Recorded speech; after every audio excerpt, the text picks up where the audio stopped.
in a big game for the Jacksonville Jaguars, one of the biggest I can remember. They play at home against the Colts for the AFC South lead. I'll tell you all about it here today.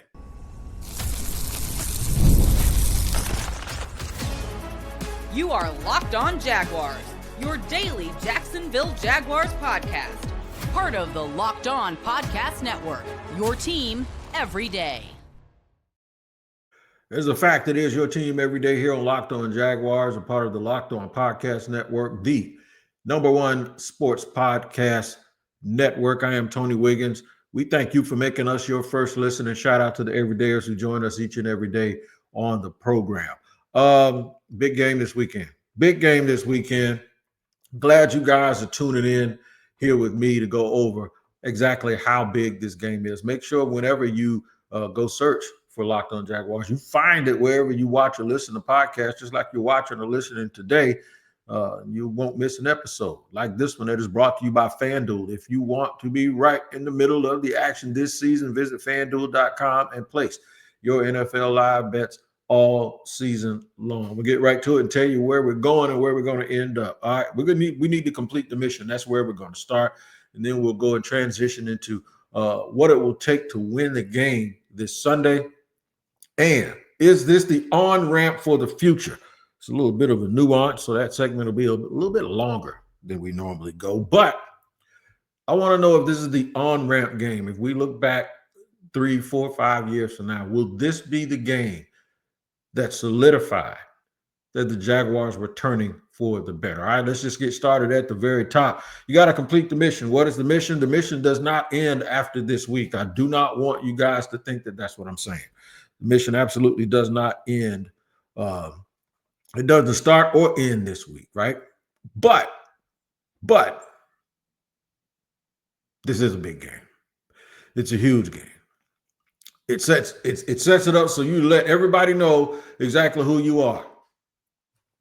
You are the new leaders of the AFC South.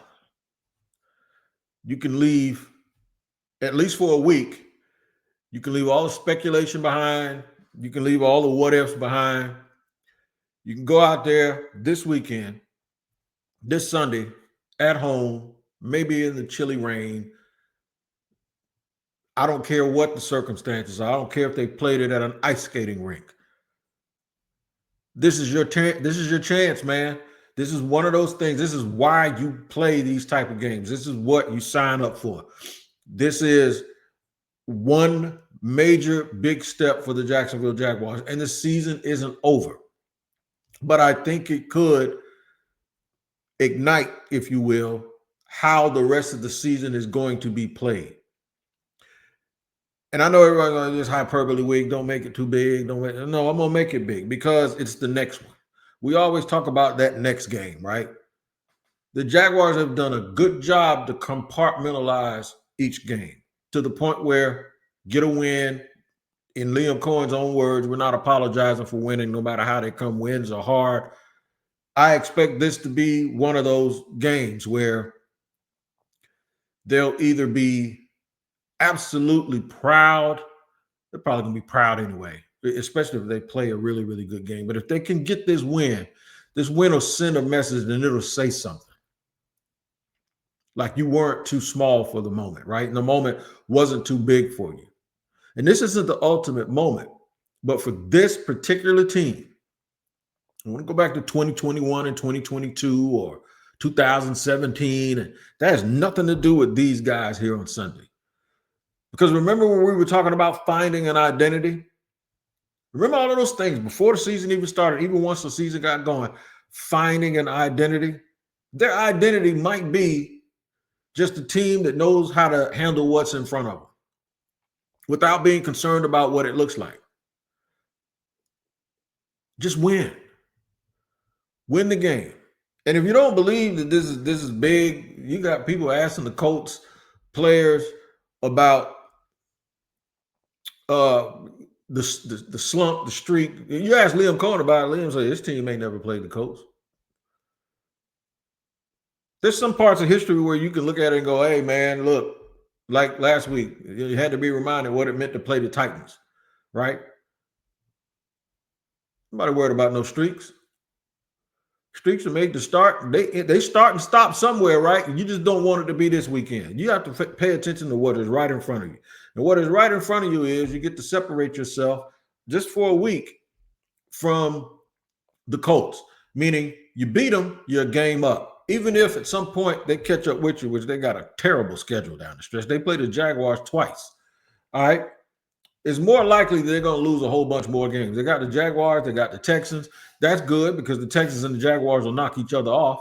I mean, the Texans and the Colts will knock each other off.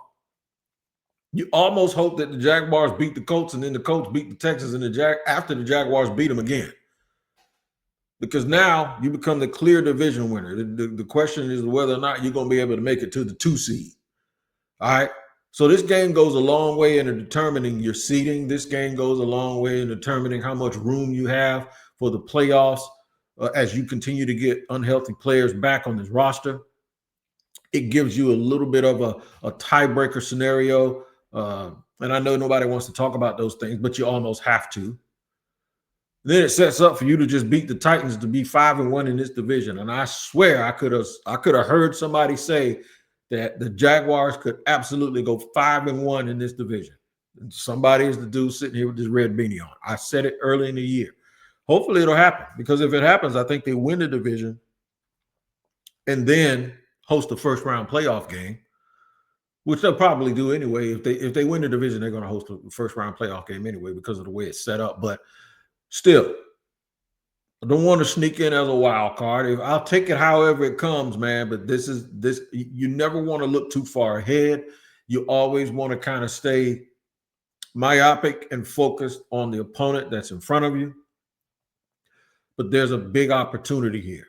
Somebody asked Jonathan Taylor, the media up, asked Jonathan Taylor, running back from the Colts, what about the streak? And I'm going to mention him because in segment 2, I'm going to talk about what it'll take to win. And a lot of what it'll take to win has a lot to do with him. Check this out. JT, looking ahead to the Jacksonville game, do you obviously you care about the streak because you want to win the game, but do you think about the streak at all? No, because like I said, they mentioned it before when I got here, and I was just like, you guys, you just got to lock in. And then obviously we've not had the success that we wanted down here since I've been here as well.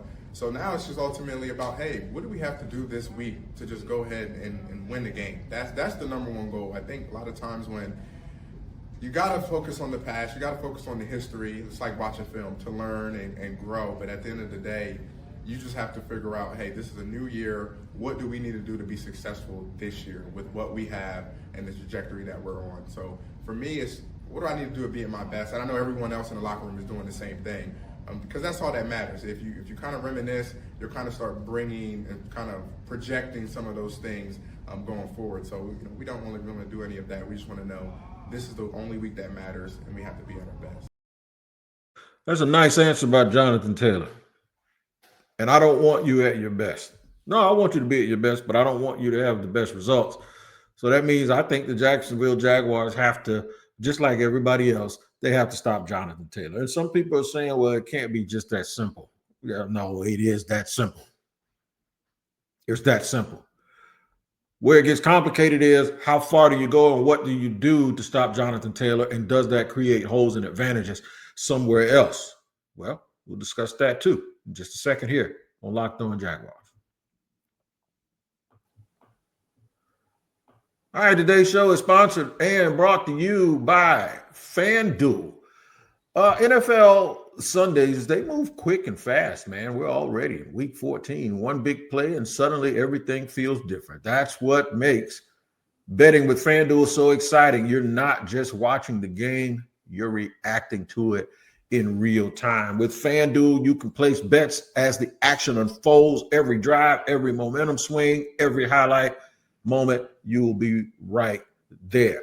Live betting is best when the game starts to shift. A receiver gets hot, a defense tightens up, or the momentum flips after a turnover, and FanDuel lets you jump right into that moment. Live spreads and money lines adjust instantly. Player props update as guys heat up, and you can bet next touchdown scores, drive results, totals, and more. It keeps you locked into every snap, every drive, every possibility. So if you want to be right in the middle of the action this season, visit FanDuel and place your NFL live bets all season long. FanDuel. The games move fast, and so can you.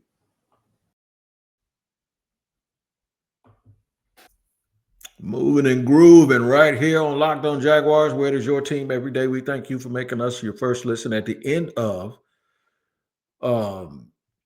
segment one, you heard Jonathan Taylor, and then you heard me talking about how you got to stop Jonathan Taylor. There is more to it, but not really. What exactly do I mean by that? Well, he's important, but you can't be so tuned in on that you forget about other stuff, like the fact that Alec Pierce is averaging like 20 some odd yards a catch, and that Downs can really, really beat you with short stuff. And that tight end, Tyler Warren, is really a good outlet and a good player. Daniel Jones can't run right now, so that's going to really, really help the Jacksonville Jaguars. The thing is, though, is to not let Jonathan Taylor beat you in a way, not only with his play and his stats, but he can't beat you by you paying so much attention to him that it creates blind spots and weak spots and lets other guys get off. Everybody still has to do their job, right? The second you zero in on one thing too much, other things start to jump up and bite you. So the team doesn't win 8 games just because they're a one-trick pony. And I don't believe the Colts are a one-trick pony. So that's a very, very important thing. But just like I said about the Jaguars for the last couple of weeks, it's really me versus me. It's us.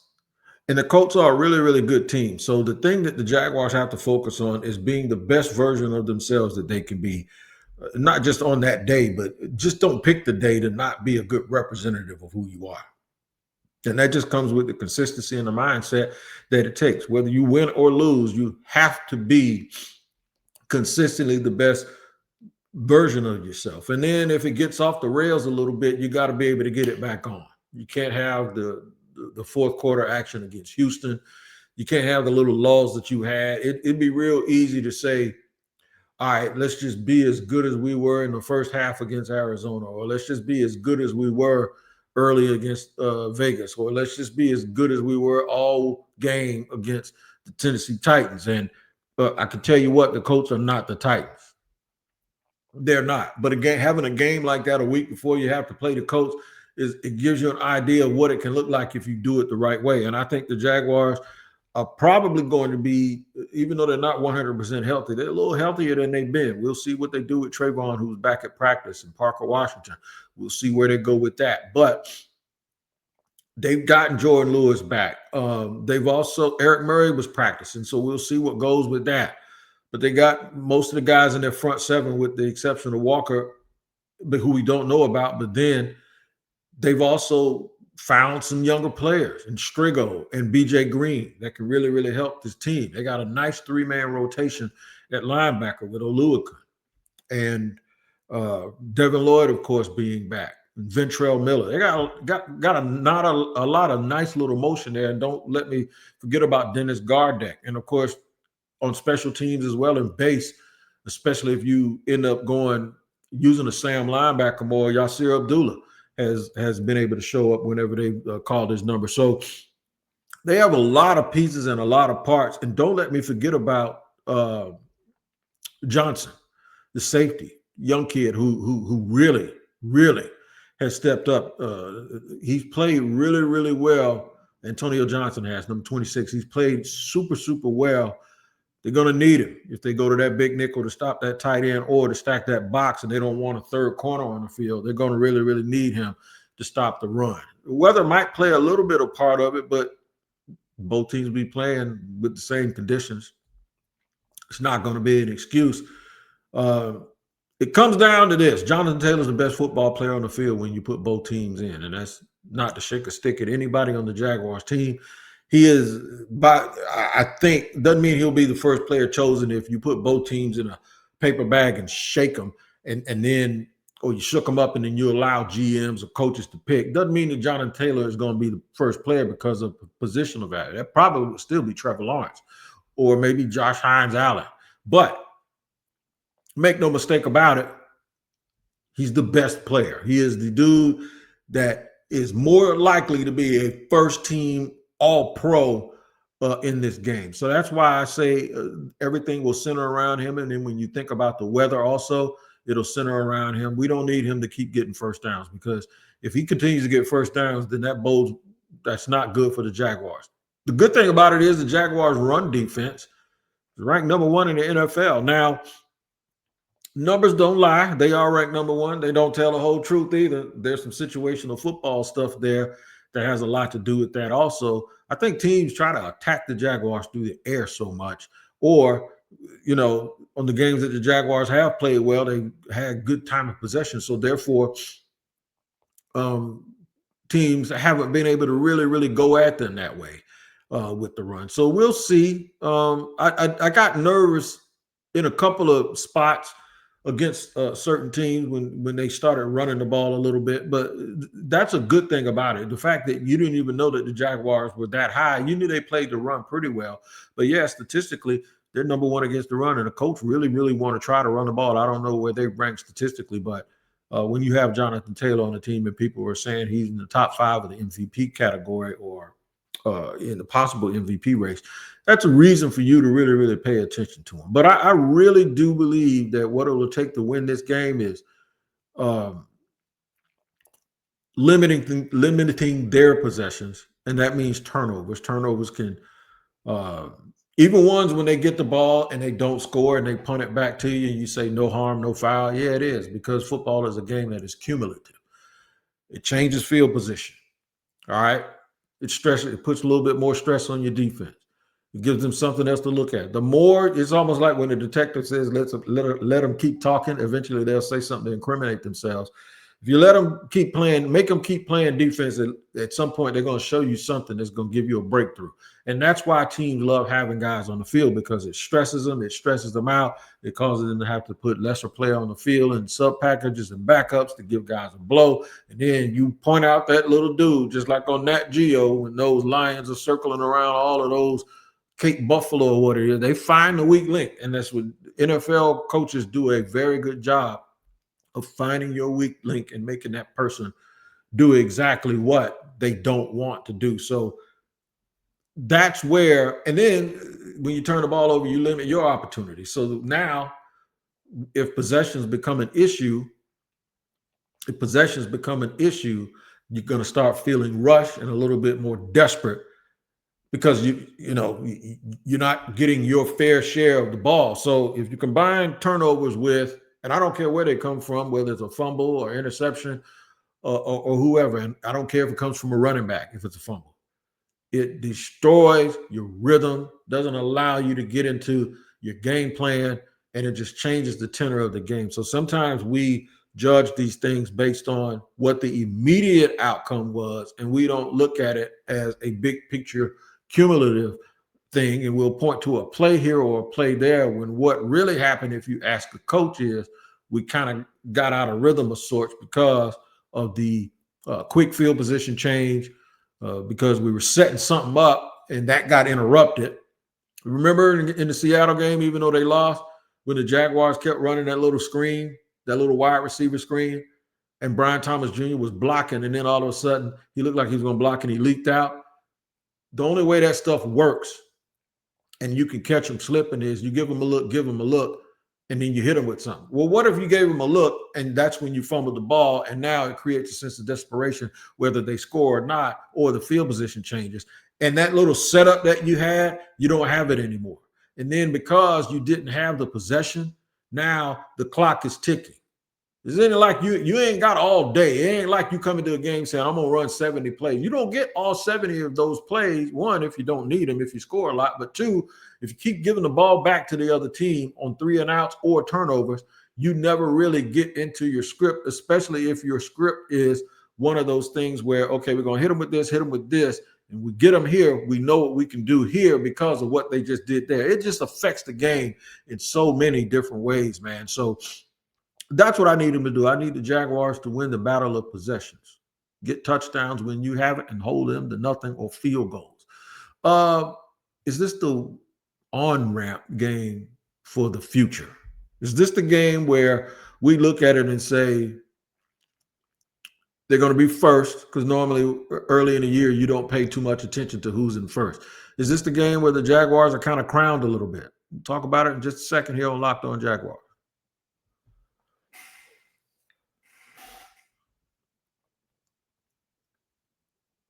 All right, I hope everybody is prepared to go down to the bank, regardless of the weather, and get it in this weekend and watch the Jacksonville Jaguars play the Colts.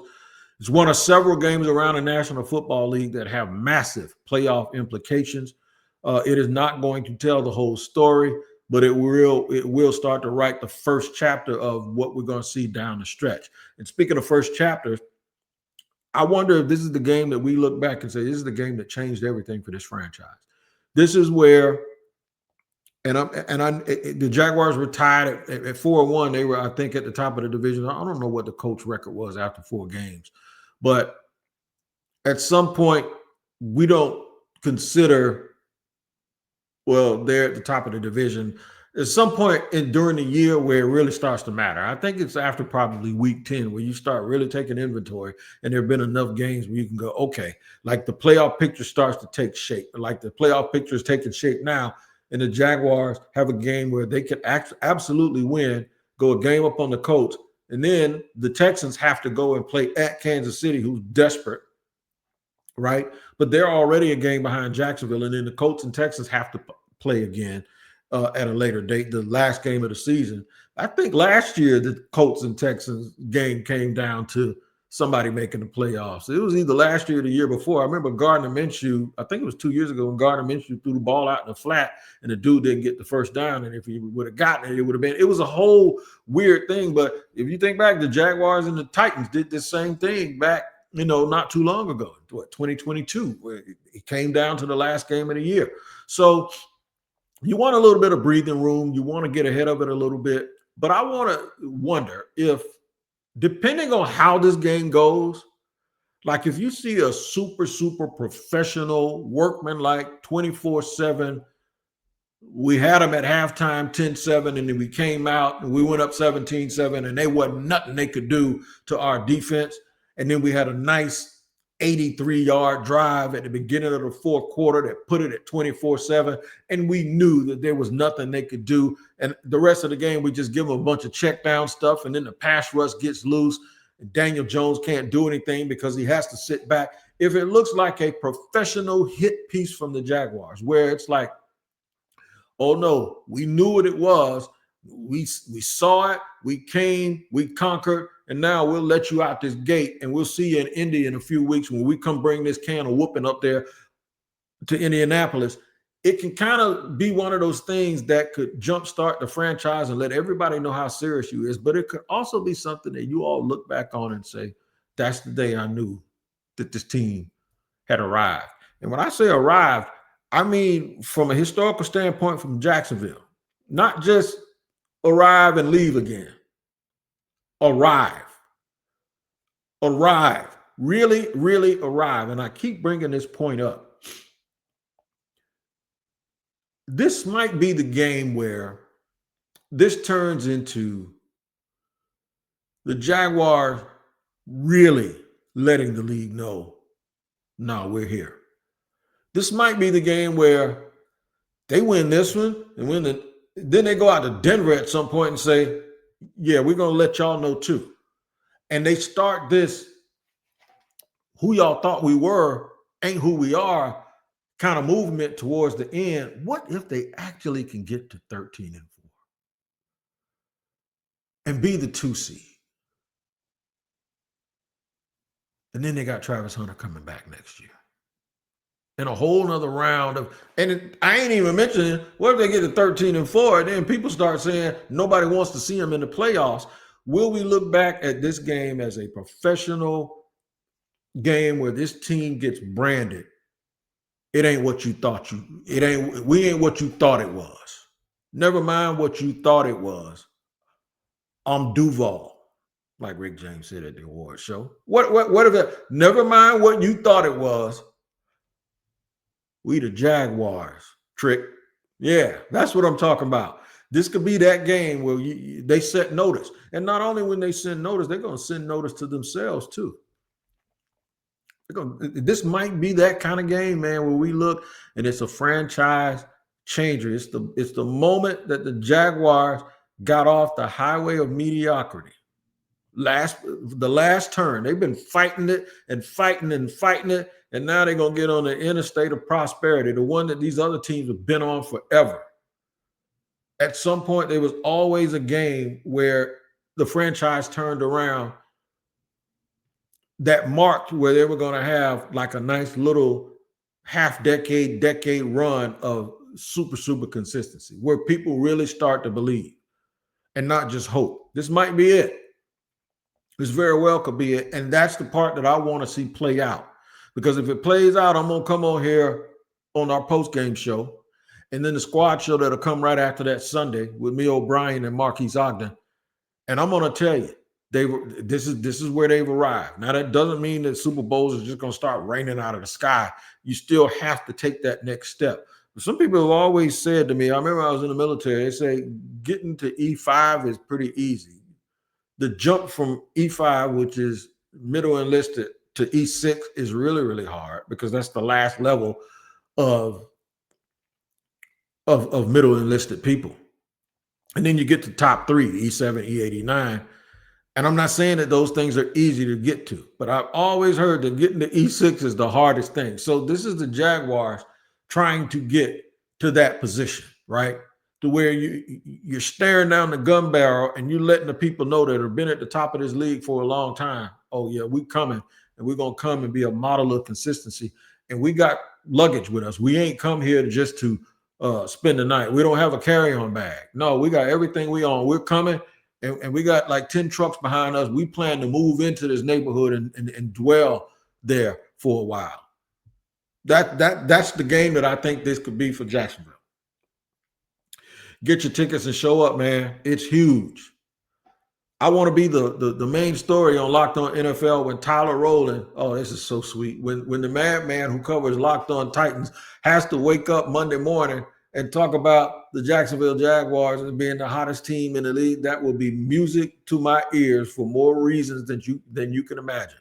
And if it happens, I'm going to come back on the barbershop, the second half of that show on Monday, and I might just smile for 28 minutes, and y'all will know exactly why I'm smiling. Regardless, make sure you tap into that each and every day, twice a day on Locked On NFL, the #1 podcast, sports podcast network that is Locked On NFL, a part of the Locked On Podcast Network. Let's get to that game and make as much noise as we can, man, and let the roof shake. And if it happens, you guys, I'm going to come on here and I'm going to be absolutely giddy. If I combine that with a Texans loss to the Chiefs, I'm going to be even more giddy. Y'all deserve it. You deserve to be in this position. Y'all have suffered long enough. Now, meaningful football. We're not talking about the draft. We ain't talking about free agency. We ain't talking about what coach is going to get fired. We're talking about all blue sky. Everything. Eyes forward. Let's see what we got, man. And I'm ready to see what this team has. I believe in Liam Cohen. I believe in the Jacksonville Jaguars. I believe in y'all, too, for joining us here on Locked On Jaguars each and every day. We don't take you for granted. Thank y'all for being here with us. We'll see you after Sunday's game.